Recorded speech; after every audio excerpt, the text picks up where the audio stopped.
Hey guys, Jay Stevens here. Welcome back to another video. Today we're doing a side-by-side comparison with Humminbird Mega Live, Garmin Livescope, and Lowrance Active Target. All right guys, in this video we're gonna go over a couple key factors that I think are really important in live imaging, and I'm gonna compare them. I'm gonna show you some on-screen footage with all three recording at the same time with the same camera so you can see what it looks like. We're gonna look over finding objects at distance. Which of these three is the best for spotting a fish, spotting a rock pile at a distance? Next, we're gonna look at overall clarity, how clean the image is. Number three, we're gonna talk about the delay, if there's a lag when you're jigging, and then just general fishability, including the setup, maybe some other features such as recording. Basically, I wanna help you guys with the buying decision if you're looking at getting live imaging. Before we get into this video, I need to thank a couple people for making it possible. First off, this Lowrance Active Target bundle was lent to me by the guys at Anglers Edge Mapping, AEM. They map lakes all over Northwest Ontario and Manitoba. They're continually adding to their database, and they have some gems mapped. I have the chip myself. I have a Lowrance unit specifically so I can have the mapping of those lakes. They have an online app as well. You can download some of their maps. Huge shout out to Anglers Edge Mapping for lending me this unit. I'll link them below. They've got some great products. All right guys, and this Humminbird Mega Live kit, I gotta give a shout out to Matt Hobson for lending me the transducer. Mine didn't come in time for this video, and the unit, Josh at the Fishing Hole, he tracked it down. He's got a YouTube channel as well called Manitoba Fishing Adventures. Guys, I'm not sponsored by any three of these companies, and that's how I can give you an unbiased review of what I think the pros and cons are of each. Live imaging is incredible. I'm not gonna dump on any one company because just the fact that all these companies are coming out with it is great because it's gonna push the price down, it's gonna make it more affordable for all of us in the future, and it's changing the way we fish. All right guys, so to get into live imaging, you're basically looking at $4,000 Canadian. Your unit, around $2,000, transducer and black box, around $2,000. So one of the biggest differences between these three units is Mega Live does not have the black box. The black box is this big computing software. It's hidden in the case right now. That's what does a lot of the processing on the Lowrance and the Garmin. The Humminbird actually has it built in. I think it's built into the transducer, so there's no extra black box. That makes the setup a little bit easier. So anyways, we're gonna drill some holes and get started. But first, I wanna talk about the transducers. Here we've got all three lined up. We've got the Active Target, the Garmin, and the Humminbird Mega. All right, so the Garmin, what I do know, it's 135 degrees with a 20-degree beam width. I'm not gonna do a test showing this, but just so you know, it's 135 and then 20 wide. The Lowrance is 18 by 135, so it's a little bit narrower. It is 18 by 135, so it should give a little bit of a clearer image, which could potentially be tougher to find objects, but we'll see how that works out. I did a little bit of researching, and what I did find is that the Humminbird is 25 by 140 degrees. Once again, that's just something I found on a forum, so I'm not sure if that's legit or not. But anyways, we are gonna drill some holes and get going. All right guys, we are gonna take all of these screens out of the Summit fishing equipment bags just so we can get them as close as possible together so we can fit them all on the one screen. So guys, as we set this up, something that's super important to get a clear image with your live imaging is your angle of everything. Like make sure everything is play with it, tweak it until you get it right, because if this is off by a little bit, you're gonna have a tough time marking your baits. I know people have issues, but you gotta tinker with it until it gets good, until you get that clear reading. So I'm gonna spend as much time as possible to get the best out of each of these units because I want this to be a fair comparison. So anyways, we're dropping all three in. We're in about 24, 25 feet of water. We caught some walleyes here yesterday, so I thought it'd be a good spot to do some comparisons. We're gonna start them all in the downward orientation. Okay, we gotta make sure that everyone is showing your lure. So we're not quite there yet. Can you just hold it at a decent... There's a fish. We were not quite ready setting it up, but we got our first fish. By the way, we got Mr. Alex Perrick today on the channel helping out with our test. I thought this would be a good chance for him to catch a fish. Oh, it's a pike. Oh, there we go. Well, we were just trying to dial in the deucers and Alex got this beautiful specimen, Northern Manitoba. Okay. We're trying to get these dialed to show as good as possible. You can see the fish pretty clearly there on the live and on the Garmin. You can see it on all three right now. All three, yep. And a fish coming in on the right. Look at this. Pound in the spot. What do you think? Yeah. You got a lot of ice on your line. Oh, didn't like it. Can you take a quarter step back so you're just not rubbing your line on the edge of the... You got him? There you go. Got him. Got a fish on all three. We're not even gonna get it. That was awesome.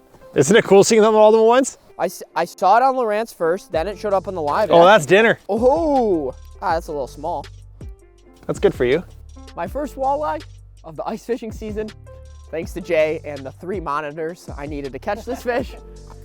And yeah, there he goes. He's chilling in the hot tub. Jay! So what I've decided to do here is put them all on 3 of my favorite color palettes for each specific unit. I mean, you could try to match up as closely as possible with the same unit, but I think this will be an easier way for you to tell them apart as well. Oh, there's a fish coming in. We're gonna set that. There's a fish coming in right now. 2 fish.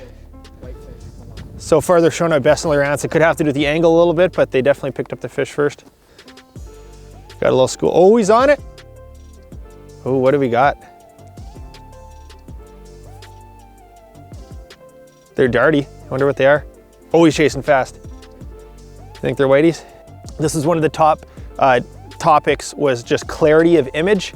And this is just on down view. We'll still look at objects at a distance, but I got to give the win to Garmin. It's just such a clear image. Lowrance does have really good definition, but their stitching is definitely the worst of the 3. Oh, look at that. Oh, there's a nice fish under Alex right now. He's coming. He's coming. Oh, dude, he's coming back. Another thing to keep in mind is we're using obviously a 10-inch Garmin, a 9-inch Lowrance, and an 8-inch Humminbird. So we're filming this in 4K, we're gonna crop it in, but obviously the Garmin's gonna have a slight edge just because it's a bigger screen as far as filming wise goes. But I mean, with the human eye, it is the clearest image right now. It doesn't have that banding as much. Obviously this interference, like I said, is not a normal situation, and we could take it off yet and we could do some jigging shots without, just to show you guys. Oh, here he comes. Dude, it is crazy the difference between these 3. They're all so different. I'm part of the live reaction. There's gonna be thousands of people watching this and I'm part of it. There's a fish, there's a fish, there's a fish. Fish coming in. Here we go. Nice mark coming in on the right. I'm gonna drop down here. He's near the bottom right now. I'm gonna try to get this fish to chase a little bit. You can see him real good on Lowrance. Can't see him on the Humminbird. You can see him on the Garmin good. He's right underneath it. Will he turn around? I'm just having a tough time in general marking my jig on the Humminbird. Oh, there's a high flyer. Look at this, guys. This is what we wanted for this. We got a whitefish up high. He's interacting. Ooh. Ooh, come on, come back. Yes, yes. Oh, we missed it. Come on. Oh. Come on. Got him. Got him. Oh, that's what we needed, right? No. Oh, Alex's knots broke. You're kidding me. That is the last time I use Alex's rod. Oh, I feel very sorry for that whitefish. Well, guys, that was a very cool side-by-side of a whitefish chasing my jigging spoon up high. I feel bad about the break off, but that happens sometimes. I'm gonna get a new jigging spoon tied up. Even though these transducers, you know, obviously that Mega Live is the furthest away, that shouldn't make that much of a difference for seeing it, because you're seeing stuff in the distance anyways, but I'm playing with it, trying to get the best reading. It is by far the toughest to find your bait of the 3. Okay guys, I'm gonna now zoom in a little bit tighter, just so this is how I would normally fish with it on a wider sort of spectrum. I'm gonna zoom in on all 3 screens just to show you a tighter, more compressed image so you can see the detail and the quality a little bit more. Okay guys, we're gonna do delay test now. I got all screens zoomed in a little bit. I actually switched the Mega Live and the Garmin around just to get a better reading on the Humminbird. And right now, basically, it's just I'm gonna jig, and we're gonna show all screens side by side. They're all filmed on the same camera, so there's no, you know, there's not gonna be any syncing issues later. But yeah, this might be an issue if you're, you know, fishing for big lake trout, big muskie, and you want to know when to predict that fish is chasing your bait. I know yesterday, for example, Alex wasn't exactly prepared when the pike came in, because by the time it had shown that it swooped up on the live imaging, it had already eaten his bait. So, I mean, if I had to rank right now on delay, I would say Humminbird and Garmin are pretty close. I would say pretty similar. If I had to judge right now, just off of what I'm seeing, obviously it's tough to look at all 3 at once, but I would say Garmin and Humminbird are very similar, and Lowrance is definitely coming in last for the delay side of things.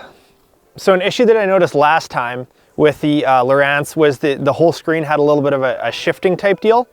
I am still noticing some of that. I don't think it's as obvious as last time, but definitely the whole screen does a bit of a shifting. I haven't seen that with the other 2. I've tried playing around with stable view, taking stable view off. I mean, this footage, guys, at the end of the day, make the decision based off of looking at this footage. That's why I'm filming all the side-by-sides, so you guys can see what it looks like.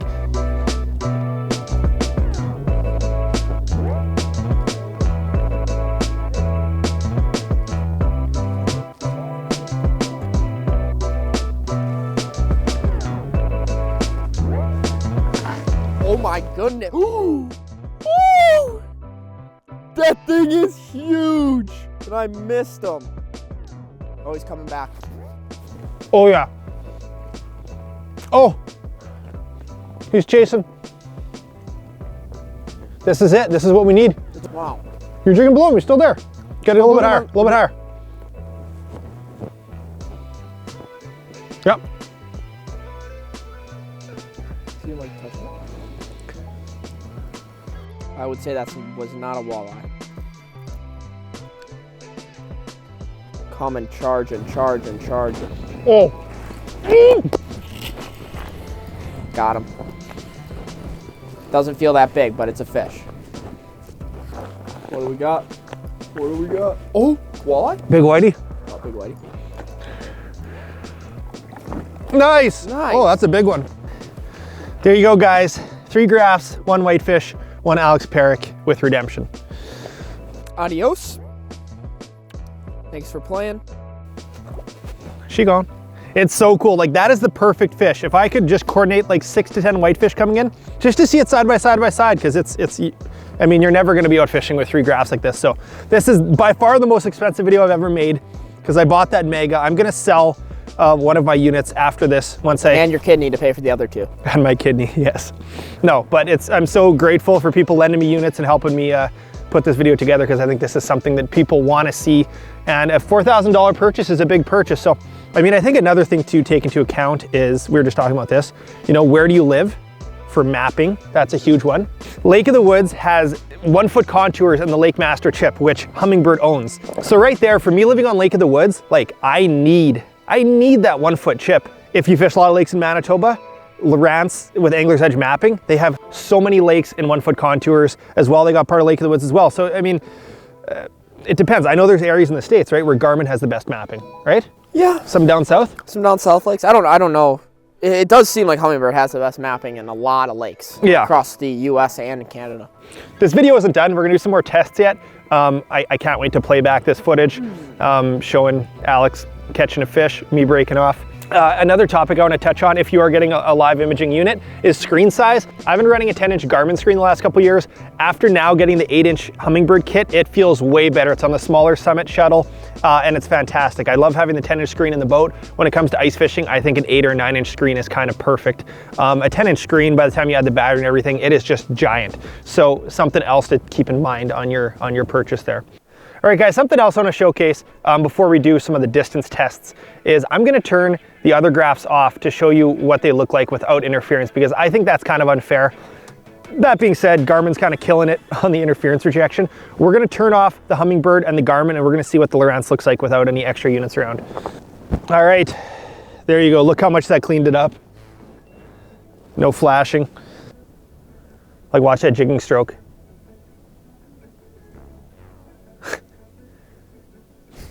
Isn't that delayed?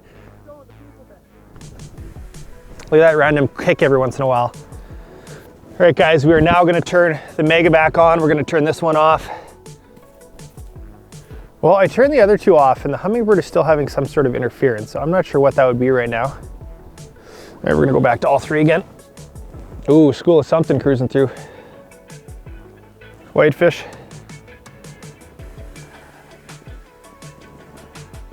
Maybe a little tulibies. A couple fish coming in. Right into the school of bait. Wow, you can see him really good on the Mega. Oh, he's charged up. This is good. Oh, he missed it. There's 2 of them. Now the second one's coming. He's gonna bite. Oh, I'm surprised that first one didn't bite.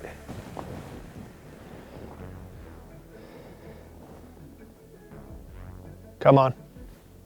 Come on. Ooh, might have played a little too hard to get. See if we can get him to turn back.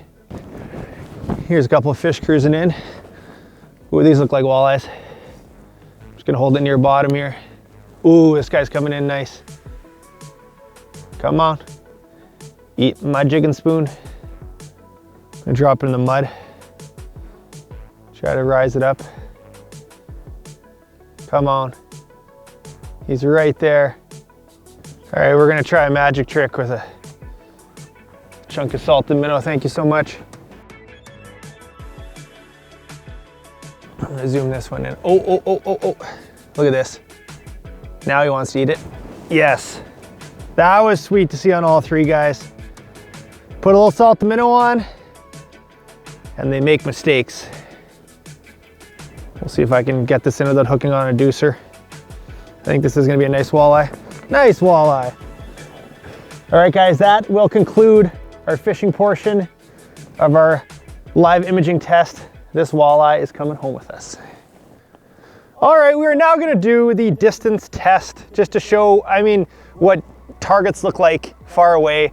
We drilled holes. We did this last time. We drilled holes like 30, 60, 90 feet away. I'm going to, line up the targets as well. We're just gonna spin around and show what the same target looks like, the same rock pile with all three options. Because right now, we've got them on down mode, which, is only one part of using your live imaging. I use it on forward mode probably 90% of the time. If I'm moving around and trying to, find a spot, drill a hole and pan, I'll have it in forward mode. And you can still do vertically jigging in forward mode. To see what an object looks like at a distance, we're gonna use this walleye that we just knocked out. I'm gonna just puncture his air bladder so he sinks. This walleye is gonna be eaten yet, but for now it's gonna be used for science. We used a Bondi bait last time, but I think this will work better. All right, so we got all three on forward right now. I might be seeing a fish there, but the feedback on, oh my goodness. We're interplanetary there. Okay. So we're gonna have to turn the other units off for doing any forward scanning with the Humminbird because it's pretty much not even usable right now. All right, Alex is deploying the walleye. Lift it up a little bit. All right, that's pretty cool. So there's what a walleye looks like 25 feet away. You can see Alex behind us there. That is on Mega Live. I'm not sure why the pulsing is so bad. Maybe it's something to do with the wiring or some sort of interference. That's not ideal. Okay, next we're gonna turn this off. I'm gonna pause the pinging and we're gonna turn on the Livescope. And I think that's a pretty good representation of a fish you're gonna wanna see is a walleye that size or a crappie or a bass, like that 16, 17 inch range. That's a lot of the fish. Gain probably doesn't need to be quite that high. Okay, I'm gonna do a little search. The walleye's in the same spot, Alex. All right, there's the walleye. Lift it a little bit. There she is. I would say very similar. Hold it there for a second.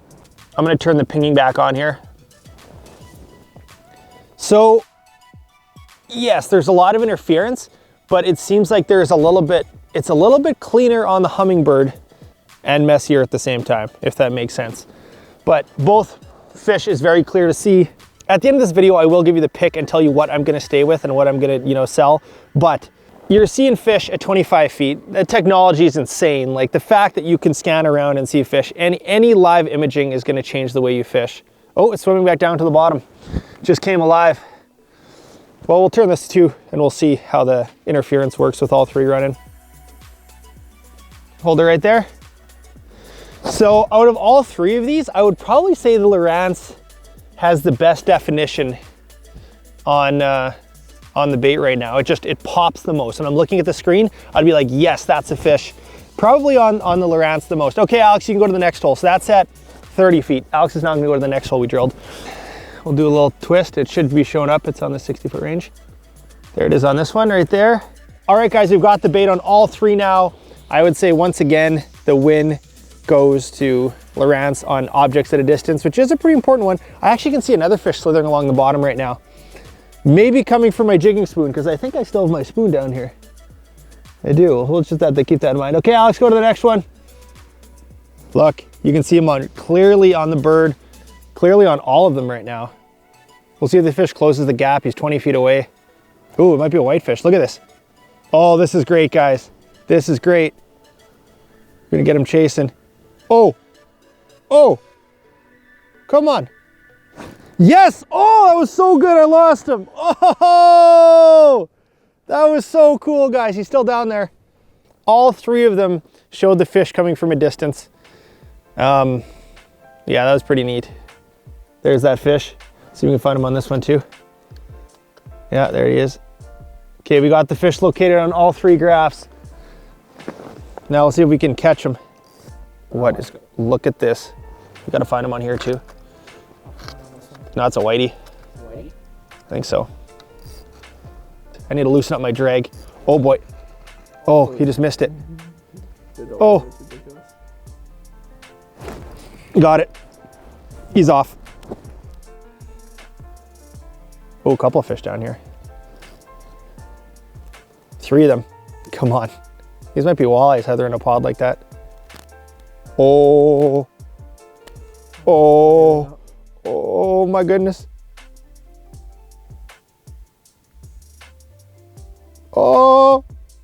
I'm not sure if I've talked in depth about some of these points, but after watching these graphs a little bit more, like, I think Lowrance has the best definition, and definitely as you saw by the test, it's the best at seeing targets at a distance. Overall image and just like stability and clarity and stuff, I would still say goes to Garmin. I know those are kind of confusing things, but like the stitching isn't as good on the Lowrance. It twitches a little bit more, but when you do see a fish, it feels like you can see a little more detail on that than the Garmin. But anyways, we're gonna fish a little bit longer, and then I'll give you guys my final thoughts. Oh, there's another fish coming up to bump me. It's like perch or something. Are we rolling? Yeah, we're rolling 1%. There's a fish coming up to bite. Oh, wow, that was bigger than I thought. Wow. I was not prepared for that at all. I thought there's just little minnows down there, and then all of a sudden I got thumped by like a nice walleye. He might be coming back. You ready, guys? Here we go. Here we go. Yes. Yes. One more. You thought the video was done? It's not done. Will I actually be able to keep a fish pinned? I'm thinking it's a nice walleye. Get in the hole. Nice walleye. Yes, yes. There you go. Dinner bell, jig and spoon gone. One nice perky golden walleye to end the day. Yes. Okay guys, well, you probably want to hear final thoughts. I would say probably based off of live imaging quality, it'd probably go Garmin, Lowrance, Humminbird. But that being said, they each have their own factors. You know, Lowrance is better for seeing, you know, images at a distance, which was the same last time that we did a test. I think Humminbird has the best mapping. You know, if you fish in Manitoba lots, there's a lot of maps in northern Manitoba with Angler's Edge mapping. So all those are part of the discussion, part of the decision you need to make. I know you can't have every brand graph in your boat. I'm probably gonna keep Livescope in my boat and maybe get a Mega Live kit for, you know, flying sort of trips, because it is a nicer, tighter bundle without that black box and the fact that I think it has the best auto charting. So lots of decisions. I'm just happy to be able to share all 3 options with you guys and let you guys make the decision for yourself. But we'll link everything below. Thank you, Alex, for joining along, helping out with the video, Brandon behind the camera. And it's gonna be a great ice season. Hope you guys are safe out there, and we will see you very, very soon. Guys, one last thing, if you want to help support this channel, first off, make sure to subscribe. Secondly, buy yourself some Catch and Cook fish batter. It's a company my buddy Josh and I started, and that is the easiest way to help support more videos like this. Thank you.